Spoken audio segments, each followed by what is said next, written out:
세대 간 형평성을 제고하고 국민의 노후 생활을 든든히 보장하기 위한 방안도 세밀하게 검토해 마련했다. 지난 9월 4일 윤석열 정부의 연금개혁안 발표하면서 장관께서 말한 내용입니다. 맞죠? 네. 이번 개혁안에서 새롭게 제시한 제도는 자동 안정화 장치 그리고 세대별 보험료율 자등화일 것입니다. 그죠? 네. 이 둘을 적용을 했을 때 장관이 호언장담하던 든든한 노후가 보장되는지 한번 보도록 하겠습니다. 다음 슬라이드 보여주세요. 장관님 제목이 어떻게 돼 있죠? 기사 네. 제목입니다. 자동 조정 장치 도입 때는 현재 가치로 연금이 많이 삭감될 수 있다. 줄어들 수 있다는 취지. 제목이요? 제가 다시 정확하게 읽어드릴게요. 네. 자동 조정 장치 도입된 95년생 75살이 되면 현재 가치로 연금이 59만 원 받게 된다고 돼 있죠. 그죠? 네. 자, 한번 봅시다. 다음 슬라이드 보여주세요. 이게 20세, 30세, 40세 가정을 해가지고 해도 다 똑같아요. 그러니까 윤석열 정부의 개혁안대로 13%, 42%로 하고 그 다음에 36년도부터 자동 안정화 장치를 도입을 한다고 가정을 해서 계산을 해봤습니다. 그렇죠? 네. 그러면은 이 30세 A라는 사람은 95년생이고 월 300만 원씩 이제 소득이 있다고 가정을 하고 지금 그 계산을 해본 거예요. 그러면은 2060년의 연금액은 314만 원. 그러니까 현행 9% 40%보다 했을 때보다는 3.5%를 처음엔 더 받아요. 근데 그 이후로 이 자동 안정화 장치 때문에 연금이 계속 깎입니다. 그래서 70년이 되면은 370만 6천 원에서 324만 4천 원으로 깎이고요. 그 다음에 80년이 되면 아니요, 그 전 슬라이드 넘기지 마세요. 그 다음이 되면은 334만 6천 원으로 또 깎입니다. 그런데 이게 314만 원, 324만 원, 334만 원 하니까 괜찮은데? 이게 뭐 깎여도 괜찮은 것 같은데 이 정도 받으면이라는 착각이 들 수 있어요. 그런데 그러면은 이게 2060년, 2070년, 2080년에 314만 원, 324만 원, 334만 원이 얼마냐? 실질적으로 이게 가치가 얼마냐? 맨 아래 보이시죠? 42만 원이에요. 59만 원이에요. 이렇게 되는 거예요. 83만 원에서 자동 안정화 장치 도입해서 59만 원으로 깎이고 그 다음에 42만 원으로 깎이는 거거든요. 그런데 이게 자동 안정화 장치를 도입했을 때 실태예요. 그런데 정부에서 관련해가지고 여론조사, 아까 여당 의원님께서 리딩 퀘스천이라고 하셨던 그걸로 했을 때 이거에 대해서 동의하는 비율이 얼마나 나왔냐면 67.4%예요. 아니 한 달에 지금 40만 원밖에 생겼는데 이걸 70% 가까운 국민들께서 동의한다고요? 이렇게 하시면 안 돼요. 그 다음에 세대별 보험료율 인상화 차등화도 말씀을 하셨는데 이게 사실은 네이밍부터 잘못됐잖아요. 세대별이 아니라 태어난 해에 따라 다르게 주는 거잖아요. 다르게 차등적으로 네. 적용을 한다는 거 아니에요. 근데 장관님 잘 아시겠지만 조세나 사회보험 그러니까 이런 국민연금 같은 그런 대원칙은 능력비례 원칙입니다. 그러니까 경제적인 능력, 그러니까 차등을 둬야 된다면 경제적인 능력, 소득이나 재산에 따라서 그런 차등 포인트를 주는 거죠. 그런데 지금 개혁안은 어떻게 되냐면 네가 몇 년도에 태어났는지에 따라서 우리가 다르게 할 거야라는 거예요. 이거는 전 세계적으로 굉장히 오랜 시간 동안 세금과 그리고 사회보험에 적용이 되어왔던 대원칙을 정면으로 다 박살낸 거예요. 이런 식으로 연금개혁 하시면 안 돼요. 하지도 않은 FGI에서 무슨 청년들이 이게 좋다고 했다고 그러질 않나. 이렇게 하시면 안 됩니다. 영상 보여주십시오.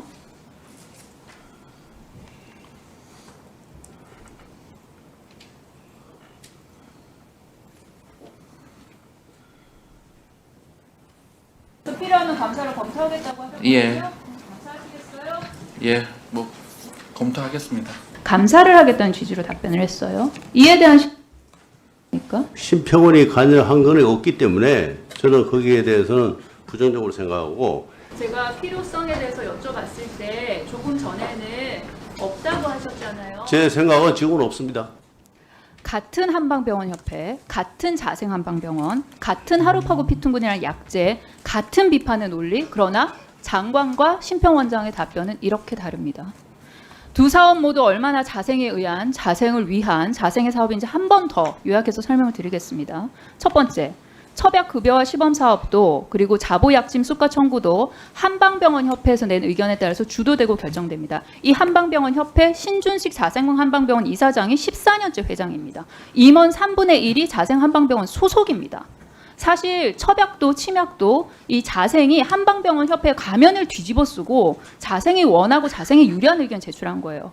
둘째, 그 결과에 따라서 첩약은 자생이 특허를 가진 하르파고 피퉁군이라는 약제가 첩약 급여화 대상이 될 수 있었고 실제로 해당 약제를 건보료 청구한 곳의 99.6%가 자생계열 병원과 한의원입니다. 세 번째, 마찬가지로 약침 역시 당초 국토부 고시에는 없던, 근데 심평원이 그렇게 제안을 하죠. 자생에게 유리한 원해탕정실 제조 멸균 무균 약침이란 기준이 생겼고 실제 자생 원해탕정실 등록한 일선 의료기관의 이 47% 절반 가까이 됩니다. 전진숙 의원님께서 질의하셨는데 거기서 확인된 바와 같이 한 개 원외 인증 탕전만 이용하는 의료기관 절반 이상이 자생을 쓰고 있고 여기에 국민께서 낸 건보료가 얼마나 흘러 들어가고 있느냐. 한 달 매달마다 최소 40억 이상 50억 이상 흘러 들어가고 있습니다. 즉 첩약도 약침도 결과가 자생 맞춤형이죠. 강준구 원장님 다시 기회 드리겠습니다. 자생 맞춤형 자보 약침 청구, 안정성과 형평성을 모두 고려한 가이드라인 제정해야 할 필요 있습니까 없습니까? 예, 그 의원님 말씀하신 것 중에 지금 이거는 있습니까 자동차 없습니까? 보험이지 건보료가 아닙니다. 일단은 예. 있습니까 없습니까? 가이드라인 제정은 심평원이 하는 거잖아요. 가이드라인 제정은 국토부가 하는 거고 우리는 원장님, 안전한 공인된 인정 탕약을 원장님, 쓰자고 주장한 것뿐입니다. 정신 차리시고요. 아니 문제가 있다면 질문을 감사해야지. 잘 보시고 내용을 문제가 있다면 감사해야 합니까? 여전히 감사에 대해서 부정적입니까? 원장님, 문제가 있으면 감사를 해야 됩니까? 여전히 부정적입니까? 감사를 누가 하는 것을 말씀하시는 거예요?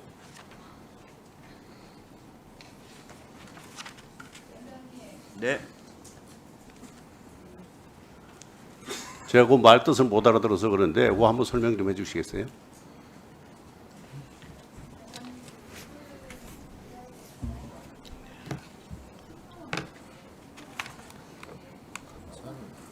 네.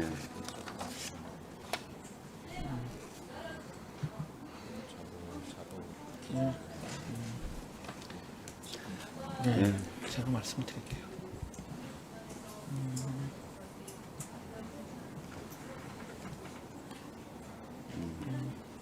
네. 의원님 그 연금에 대해서 잠깐 설명을 드려도 될까요? 일단은 잠깐만요. 장관님 잠깐만요. 네. 그 강준구 원장님은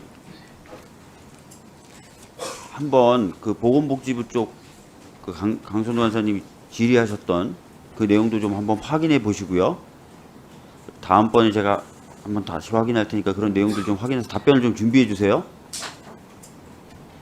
예, 예. 네? 여보세요. 왜 말씀 안 하시지?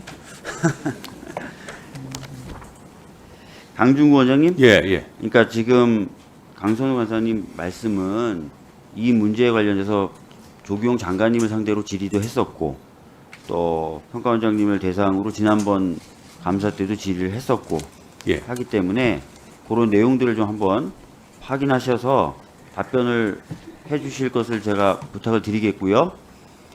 지금 당장은 아니더라도 좀 그런 것들을 예, 확인하셔서 지금 답변해도 되겠습니까? 조금 있다가 예, 예. 생각을 좀 정리하시고 네 장관님 말씀 좀 네. 해주세요. 네. 연금과 관련해서는 일단 자동 조정 장치는 개인별 소득 수준의 변화, 그 다음에 할인율을 어떻게 설정하느냐에 따라 가지고 다양하게 결과가 나올 수 있고 또 자동 조정 장치의 발동 요건, 시기에 따라서 달라질 수 있습니다. 정확한 것은 인상률에 이제 제한이 있는 것은 사실이고요. 이거와 관련해서는 국회에서 논의를 해주시면은 그 결과에 따르도록 하겠습니다. 그리고 연령과 관련해서 이렇게 차별하는 경우가 있느냐 하는데 뭐 예를 찾기는 쉽지는 않습니다. 그렇지만 다만 지금도 연금 수급 개시 연령이라든지 이런 것들이 연도에 따라서 나이에 따라서 언제 태어났냐에 따라서 다르다는 것도 있다는 점을 말씀드리고 여론조사와 관련해서는 워낙 강선호 의원님이 전문가시니까 저희도 여론조사하는 과정에서 여론조사기관이 직접 참여하지 않았다는 것에서는 저희도 아쉬움을 느끼고 이 여론조사는 앞으로 할 때 말씀하시는 걸 잘 참고를 해서 하도록 하겠습니다.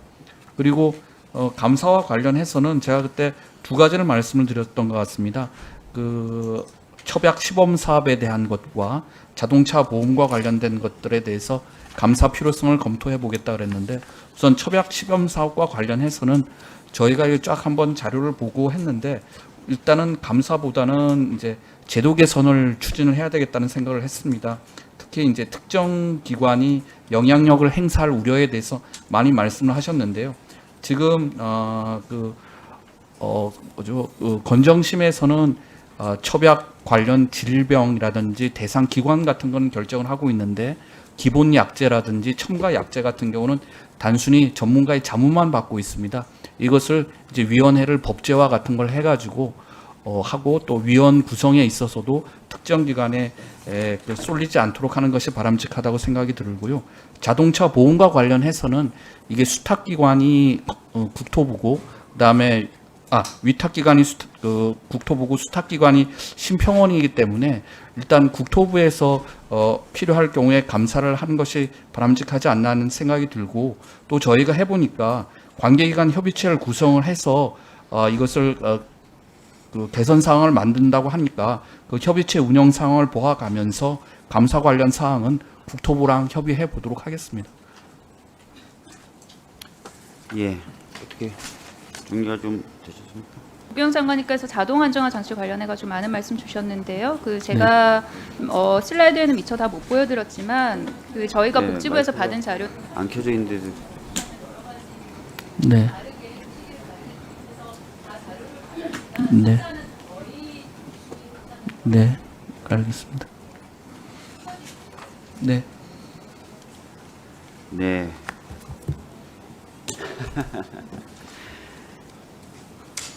저도 몇 가지 좀 질문을 좀 드리겠습니다.